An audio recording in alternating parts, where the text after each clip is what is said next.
I'm just kidding. All right, so tonight we are kind of just closing out our Bible and alcohol discussion, and then we're going to be starting. I thought to myself, why didn't I throw like a softball in between these two? But we'll jump right into the Christian and gender identity. It's a topic that, it's definitely prevalent in today's world, so it's one we want to have a big biblical handle on, and more so than a biblical handle, a wise way to deal with this topic. So, we ended last week talking about Proverbs 31. We spent a lot of time in the idea of those who love wine, right? We dealt a lot with the unhealthy relationship, right, with alcohol, and that's what Proverbs 31 is talking about, and how that there are signs, right, that you've taken a blessing from God. And if you haven't been here for the first class, please, hold off. We talked a lot about what the Bible positively has to say about alcohol. It's all in the handout. What the Bible has negatively to say. And so we're dealing with all the warnings of alcohol, right? So we had talked about Proverbs 23, 29 through 35. And essentially, people don't make good decisions, right? And as a child of God, you need to be in a state of mind where you're always ready to be on for God, right? When you're out in the world and out and about, and if you have anything or clouding your judgment in any kind of way, you may misrepresent God in a way that brings shame, right, and dishonor on Him, and really on yourself, right? Who's the first person who looks like a fool when they're drunk and acting disorderly? That person. But it also corrupts their family. It doesn't have it's like the ripple in the pond effect, right? You think it just affects you. Well, it's just me. Well, no, it's your spouse, it's your family, it's your kids, it's your parents, it's the church you attend, it's the community you're involved in, right? So it's more than just, this is between me and God, leave me alone. No, it has more to do with that. And good friends will see that you are not handling this in an appropriate and healthy way, and they will come and talk with you. So we're finishing up Bible and alcohol, so I don't want to go back through all of it, but I know there are some new people here, and I want people to understand where we've come from. So we are going to talk about now kings and people in influence and leaders. So turn to Proverbs 31. And if you're on the outline, it's the last page of the outline. Who does not have one? Okay. Who's never received one? Because I only have two. Do you know how to make copies? All right, yeah. Huh? Bible and alcohol. I got it. All right. I got it. Well, can you make a couple copies anyway? Okay. There's some other people. No, I was going to make copies. Okay, is anyone who doesn't have someone they can share with? We're sharing. We're sharing. All right, you're sharing? You never got one? Make like 6, the Bible and alcohol. You can look one at home. Well, I don't hers. I don't hers. All right. You guys need one to look at? You got it on? All right. All right. We're back. This is what we're talking about next. So, okay. Proverbs 31. It is not for kings, O Lemuel, it is not for kings to drink wine, or for rulers to take strong drink, lest they drink and forget what has been decreed, and pervert the rights of all the afflicted. So, it's talking about kings, but you can really apply this to anybody who's in lead over somebody else. I mean, what about fathers making decisions at home for their kids, right? What about, we don't really deal with kings, and so we're not going to, but anybody who's kind of got leadership over somebody who is put in your hands and your authority, if God has given you children, you are, in a sense, king of your home. And so can you operate your home in a way that is godly and wise under the influence of alcohol. In the sense of, when you are dealing with children, one of the things that unfortunately most children have to deal with when it comes to alcoholism is the fact that one of their parents comes home after work, has too many, and then they're walking on what? They're walking on eggshells at home, not knowing what's going to set the parent off because they are not in control of their senses, and therefore that's when a lot of inappropriate behavior happens with parents over their kids, whether it's physical abuse, mental abuse, right? You're not able to accurately handle situations. You take something that's really this big and you make it this big, all because of you're under the influence of something that, why, right? So once again, all these things, when we're talking about what the Bible has to say about it, all of this has to come in. And let's say you're one who still holds, well, okay, I can have one, right? And once again, this class is not for me to tell you what to do and how to behave. It's to tell you what the Bible says. There is a lot of things God is asking you to consider before you do.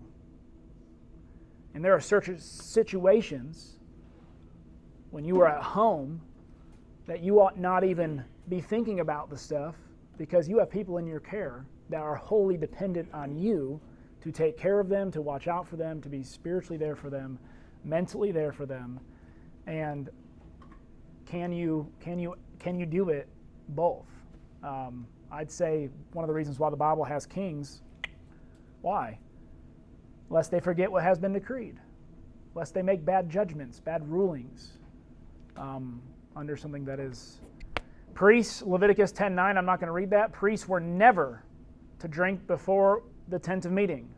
So whenever they were going and operating in any way for God, serving God in the temple or tabernacle, they were to be clean that entire day beforehand and afterwards. So whenever they were doing temple service, wine was to not touch their lips.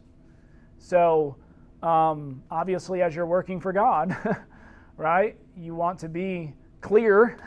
You want to have your faculties about you, because what happens in the tabernacle, you make a mistake, you touch something you're not supposed to touch, or you do something that is unholy in a holy place. We've got examples of people touching holy objects when they're not supposed to, looking into holy objects when they're not supposed to, not. A lot of times it's dead immediately, right? And so it's a very serious thing. And that's why Paul in 1 Timothy, we're going to read 1 Timothy 3, talks about elders and deacons in a very serious way when it comes to these kinds of things. So in 1 Timothy chapter 3, look, I'm going to start in verse 2. It says, "Therefore an overseer must be above reproach, the husband of one wife, sober-minded." So he's going to throw out both for elders, both sober-minded and not a drunkard. And sober-minded is a person who is temperate when it comes to their mind. So anything that takes away your temperament and causes your temperament to not be even keel. There's a desire to be sober. There's a desire to not have things influence you because you are leading a flock of God's people. And in Acts chapter 20, the Holy Spirit is the one who is put elders in charge over a flock. So they must be sober-minded, self-controlled, respectable, hospitable. Anyone who needs one, now we've got a bunch of extras. Hospitable, able to teach. Right here, Raymond needs one. Not a drunkard. So this word drunkard is the only place it's used. This specific Greek word is only used twice in the Bible. And it's in 1 Timothy chapter 3 and in Titus chapter 1. And it's both speaking about elders. And the idea is given to drunkenness. Meaning he is not a person who is given to it. He's not one who desires it. He's not one who's regularly partaking in it. He's not one who's even want to come close to it. He has a mindset of knowing what his position is, what God has given him, what God has appointed him for, and he wants to avoid it at all cost. Okay, so that's this idea. It's not the same drunk, like do not be drunk in other places. It's a different word. This word is not even given to drunkenness. Okay, so that's when it comes to leadership roles. We looked at the Old Testament, New Testament.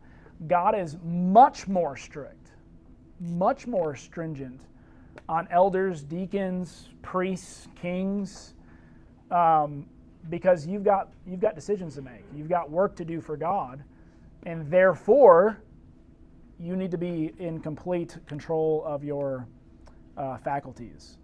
Any questions on this so far? Cindy, go ahead. Well, no, so does that mean, in this case, the elder, does that mean the elder cannot drink at all or cannot get over to drunkenness? Okay, so it says do not be given to drunkenness, meaning they're not accidentally from time to time becoming drunk. They're not pushing the line of being drunk. They're not pursuing drunkenness. Okay? It does not say they can't drink one drop. Okay? Now, there is an idea that people bring up about drunkenness, and this goes for the other word as well. They claim it being in the process. So in the process of being drunk, okay, and we talked a little bit about this last week, right? And that is where you normally get your argument of the one drink. Because let's just say it takes you 5 to get drunk. I'm just throwing out numbers, okay? 1 of 5 is in the process. And they just stop there. But the idea is more than that. It's about motive and intention as well, right? Kind of like Jesus' entire argument on the Sermon on the Mount about adultery. Where does adultery start? Right? It starts in the heart. If you are in the process of going to commit adultery, when did you commit adultery? Before you ever got into the bedchambers. Right? Because you had the intention, you've made the plans, you are looking for opportunity. Right? So, once again, I'm not throwing this out there, but one drink knowing you're having one is different than one drink knowing you're in the process of getting drunk. If you are in the process of getting drunk, this word brings in the idea that the first drink was a sin for you. If you are in the process, that first one started the sin. Okay? But if you were having one with the intention of only having one, we're at a different context then. Daniel, go ahead. Just a couple of things to kind of add to that. With the not giving the drunkenness thing, as being somebody who drives people around rideshare, especially on Friday and Saturday nights, there's a difference in mindset. Yeah. Because you don't go downtown and just accidentally find yourself drinking to the point that you need somebody to drive you home. Yeah. You know, that they went there with that intention. And so, you know, that is obviously not a mindset that somebody who needs to be a leader of souls needs to have, which is what he's saying. Yep. In addition to that, if you think about the position that elders are in, and you know, for those of you who are nurses or who work in some sort of field where you might be on call at certain times, there's a sense in which elders are always on call. Yep. There's always a possibility of an emergency that they've got to deal with. There's always a possibility of a need to counsel somebody.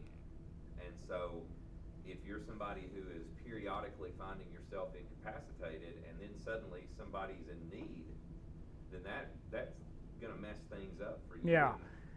This verse eliminates the, well, I'm at my home by myself, right, idea, because at home by yourself, you could be getting a phone call where you need to be out. And if you're conspicuously saying, well, I can't come out tonight to come help you because I'm incapacitated, you know, it's a different, as you said, different mindset. Someone had their hands up.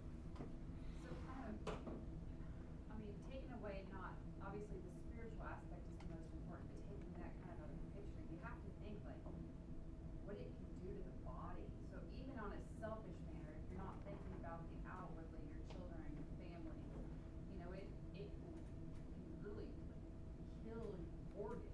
Yeah. You know, obesity and things like that, yes, can kill you too, but this is something that can really do lifelong damage. And then if you try to come off of it, it's almost just as bad Yeah. when you got on it. Yep. Well, and that's, like I said, there are so many health things we could have brought up in all of this. There's so many studies about modern day alcohol versus ancient day alcohol, right? When you're drinking a beer where somebody has went through the process to intentionally increase alcohol content, you know, you're talking about different things depending on if you're talking about someone who grows their own and makes it at their home, you know, and it's basically grape juice, you know, which was a lot of sort of what you'd be talking about here. But then there's also, like I said, we talked about a couple weeks ago, there was the strong drink where God had encouraged them, at least during one feast, you know, partake in it. And it's kind of a weird verse for us because we don't really think of God ever encouraging people to partake in stuff like that. This might be a really dumb question. There's no dumb questions. This one might be. Okay. Well, you said it. I have never had alcohol. Okay. When you say alcohol, when people are saying the Bible gives me the okay to do this, do we mean wine, beer, liquor, everything? Or are we talking one type of substance? Okay, so we went through the first time, and the word strong drink is a difficult translation, but it is a drink that has intentionally been made more alcoholic. But they didn't have now we have so many categories where, you know, what are you talking about? Are you talking about liquor? Are you talking about moonshine? Are you talking about bourbon, scotch? Are you talking about, you know, a daiquiri? Are you talking about a wine cooler? Are you talking about a hard lemonade, right? I mean, we have so many more categories. So, I say all that to say, Deuteronomy 14 is the only place where strong drink is actually spoken of, that in Proverbs 31, in a positive light. When I say positive, remember it's saying it's something to do. I'm not saying that it's like highlighting it and making it, you know, something you ought to do. Proverbs 31 is some of those who are basically dying on their deathbed, right? Give them strong drink. There's that one instance.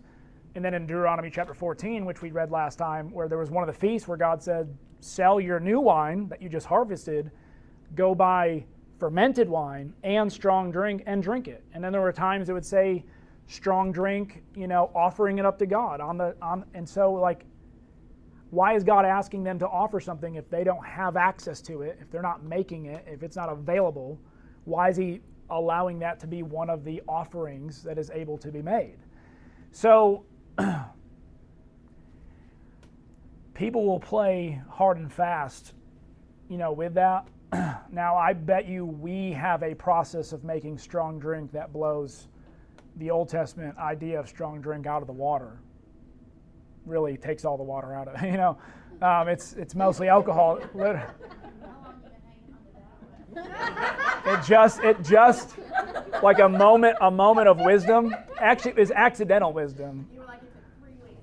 Yeah. Someone finally set me up. So I do think we do need to consider the difference in modern day versus, but once again, with all the verses that we have, drunkenness for sure is the sin.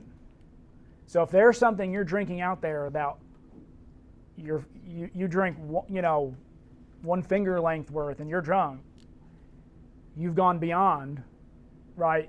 Yes, you can have strong drink, but it's not with the intention of getting you drunk, right? So if it's getting you drunk off one sip, you're already in the idea of drunkenness, which that is a sin. It's the idea, it doesn't really matter what it is, it's the idea of self-control. Do you have self-control? Yes, well, and I hope, go ahead. This might be totally off, but what's the difference in that and drugs? What's the difference between alcohol and drugs? Well, actually, there are, huh? Pharmakeia. Yeah, there is the Hebrew and Greek word that talks about, they were almost like hallucinogens that they would take during like practices of sorcery and divination. What I was going to say is it's usually, like if you look over in Galatians 5:20, part of the flesh. It's part of the works of the flesh. Yeah. I think it's 20. You'll find it if you read there. But what's translated as sorcery is pharmakeia, Yeah. the Greek word, which is Pharmacy. So what happens with pharmacy? Yeah. You know, Because let's put it this way. Let's talk about, now you can talk about heroin and you can talk about those drugs, but your drugs you can get prescribed from a doctor can be good drugs that are probably just as damaging, if not more damaging to your body than maybe a glass of wine is. So so there's so much wisdom, I think, that has to be put into this. And that's why I really, last week, I am not your daddy, right? Nobody here is going to tell you what you can and cannot do, okay? And I think, I really do, and I'm sorry, I probably could have phrased that in a different way. I'm not your leader, right? But what the Bible is really trying to get us to do is to take, how am I going to best serve God? And whatever does not allow me to serve God to my fullest capacity, that's kind of the idea of sober-minded and self-controlled, by the way, is the idea that anything that interferes with my Christianity, I need to push it away. Even if you want to call, well, I have the ability and the right to do something. Okay. But your ability and right to do it, is it destroying your Christianity? Is it destroying your marriage? Is it destroying your family? Is it destroying your health? Is it, all these kinds of things. So it's a wisdom thing, in my opinion. Back to my uneducated self on this. Okay. Daniel and I had this conversation about, and we covered this in class, about being drunk is a sin. Yes. Being. And then if you want to say, well, can I only have one drink? How do you know your tolerance level until you have reached that point to know what is drunk for you? Okay. So you had to sin in the process to get to where you felt comfortable. I will say this. As somebody who has drank before, sorry if I've spoiled anybody's thought of my purity. Yes. Let's do them by category at the wine store, right? If you are drinking, let's say you start and that's what the Proverbs is saying. That's what one of the Proverbs we started talking about. You start feeling effects that you're starting to get to a process, right? There is the merriment of heart, which God says, I gave you wine for the merriment of your heart as a blessing. And then there is the wobbly legs, like the sailor. There is and that's why I said last week, but the more you get closer to that ledge, the less likely you are to be able to determine, the more you have in you, the more you think you can take, and the more like Iron Man or Superman you become. And so you need people in your life who can be real with you and say, I'd rather you would we kind of stay away from it as much as possible. But once again, I live in a real world. I understand so I'm trying to give what the Bible says is best practices. The Proverbs writer lets us know, you can start feeling it. And I think before you've even hit a level of sin, you can start to go, okay, that was my last one. And you can be in a sense of self-control before one more, and I know I'm going over the edge, let's say. On that note, the Bible tells us to do everything in moderation anyway. But my question is about elders. Yep. Let's say, because I've met up with a lot of elders that are, anyway.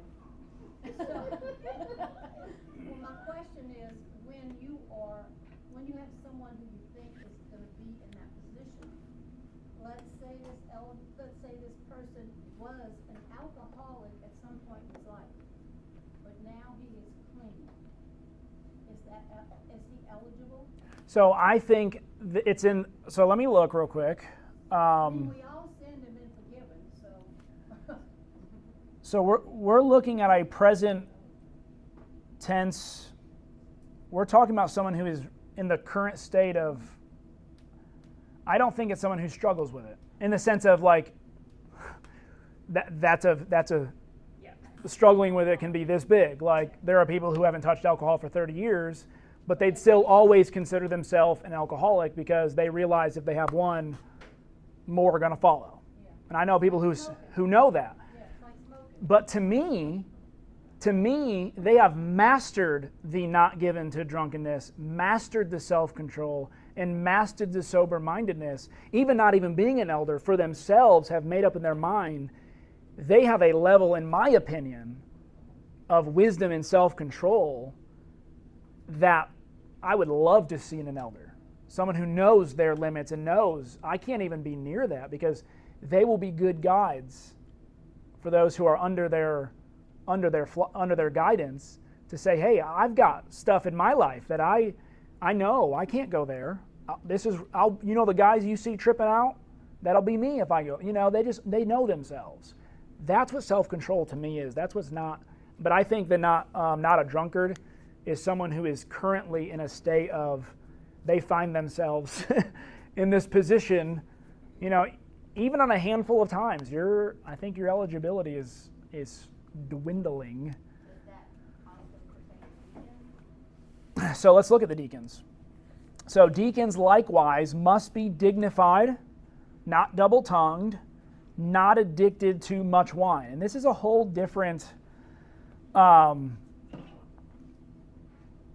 there's also the idea of to giving heed to much wine, attending to, considering much. So this word addicted is also a very similar, it's more of a conscious mind thing as well, where wine is not something you are constantly having to go to, as we looked in Proverbs last week, to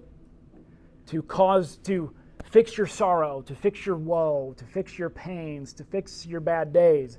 I don't think it's saying if you ever have one, you're done, right? It's not or else it would just say that. But it's not addicted to much. What does much mean?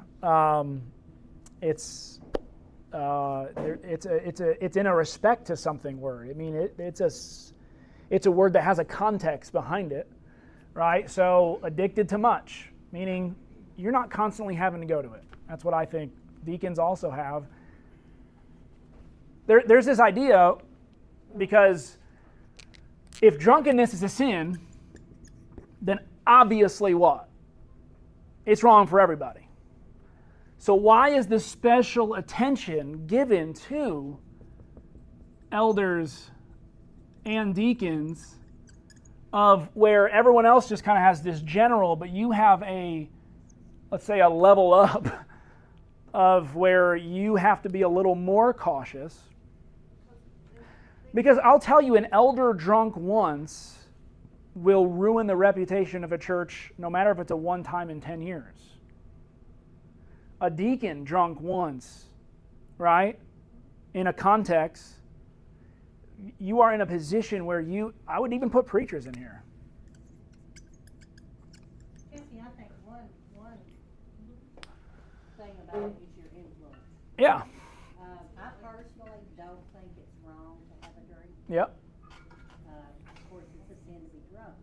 I choose not to do that though, because there are so many people that if they saw me having a drink, what does that do to my influence on those people? Yeah. Yeah. And once again, we talked about this, Justin's not here, we did talk about this last week. There is if you had that idea for every single thing in your life, and you were always worried about if someone saw me engaging in X activity, most of us would be doing very little, right? Anyone could perceive anything being somewhat wrong. Now, there are things that are just pure and good that nobody could ever, but Jesus, right? Jesus, even being the most perfect human being, was perceived as something that he wasn't. So, but I really do believe, as what you're saying, individually, we need to take on the mindset. I can't put this mindset in anybody. You can only have it for yourself. I want to be the best influence that I can be over other people. whether sometimes, like as a preacher, I believe there are sometimes unfair burdens put on preachers. But I can't live in a reality that is not real either. I still have to acknowledge that those burdens are there, those expectations are there, and I can say, I don't care about expectations and just throw them out the window because I don't think I need to follow them. And what does that do? How does that help? How is that helpful? Right? I don't think elders, those in those positions, are to be people of rebellious natures. And I think a lot of these things, well, you know what, you can't tell me, so I'm going to. So we're talking about a person who cares about the souls of those who he's over and whom he serves, to the point of where Paul says, if meat causes you to stumble, I will personally give up meat. Right? And I think that has to be considered. Right? If my drinking, let's say, I was engaged in it and people found out and they go, I just don't think I could come to a church where I knew their preacher was engaged in this activity. I can go find another church then. I could say that. Or I could say, you know what? Okay. Because I love you and I care about this place, I'll never touch the stuff again. Those are you got two options in that area. And maybe you can teach the person along the way, and maybe they get to a place where, once again, I'm not trying to push anybody to a place, but I'm saying as you're around them, they kind of would be, okay, you know what? It's not a big deal as I thought it was, but right now it is. Like with the meats sacrificed to idols, Paul's hoping that's not a thing forever, right? He's hoping they grow out of that.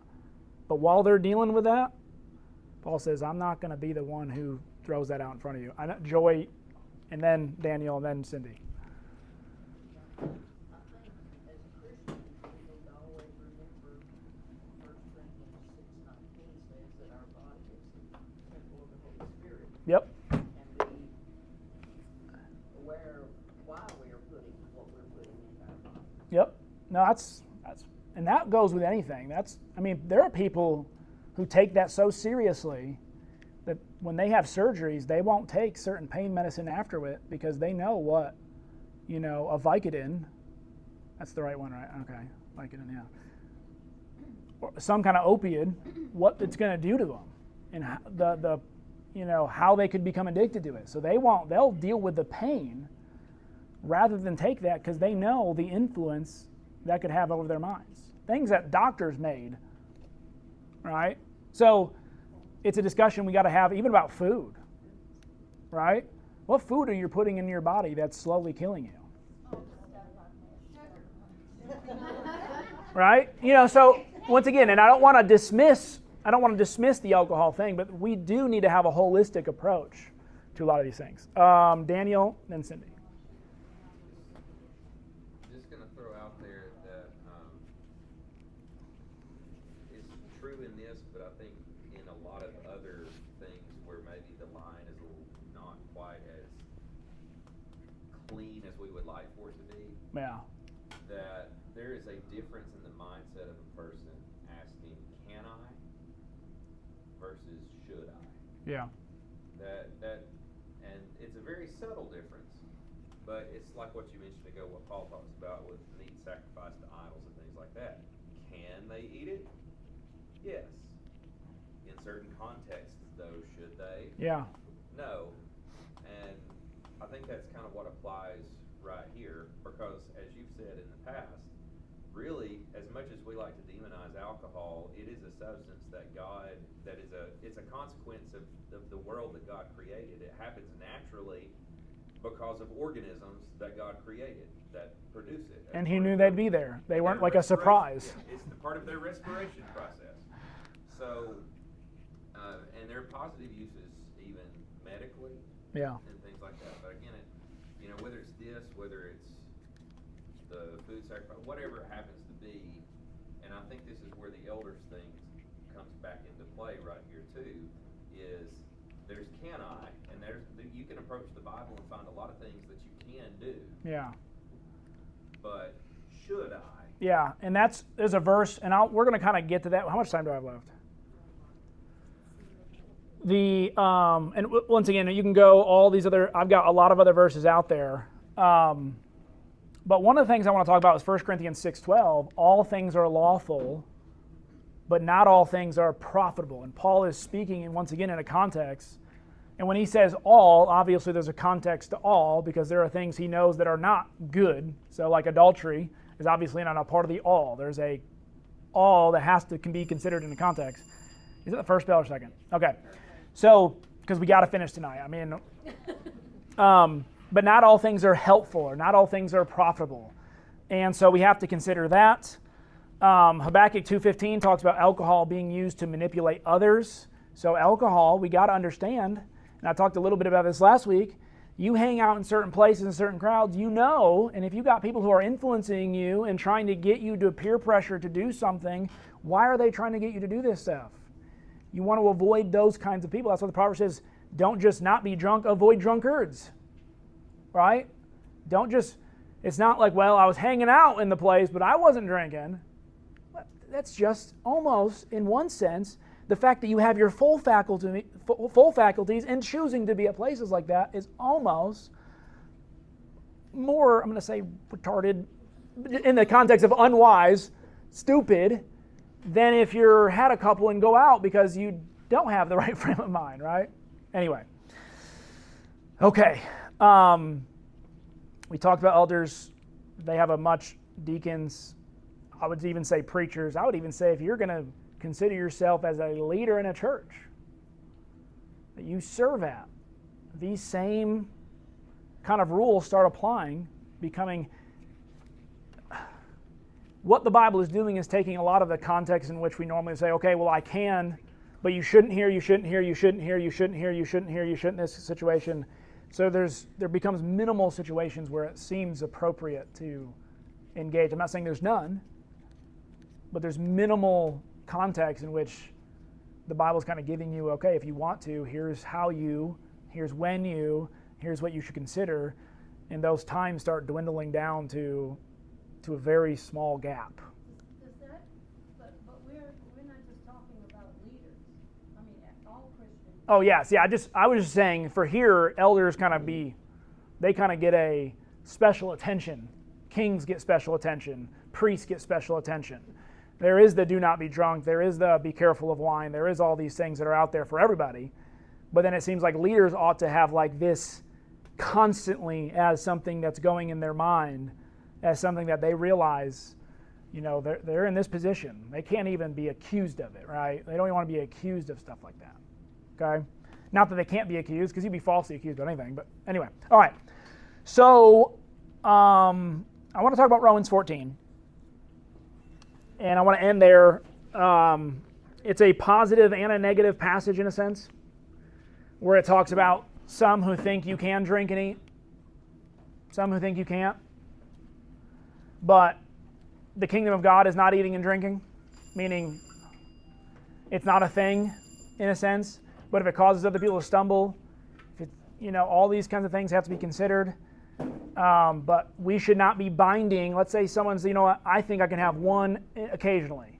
I think it'd be a sin for us to go, you know what, you're a complete sinner and awful person for doing it. But on the other hand, right, if someone says, I'm staying out of it, I can't touch it, for you to have it in their sphere and in their context and do it around them, right? When you know it makes them uncomfortable, or you know that this is something they're trying to avoid because of their own purity's sake, or they understand don't push that on them, right? Don't give them a context in which they have to bear witness to these kinds of things going on. Not even tempt them, but let's say, you may not be offering it to them, but drinking in front of them would just be a dishonorable act, just knowing who you're around and what's context, a lot of this stuff. Okay, you guys can use your big boy and girls' brains and take all these verses and considerations and make your healthy decisions. That's the last I'm going to say on alcohol and Bible in this class. Next week, we're moving on to Christian and gender identity.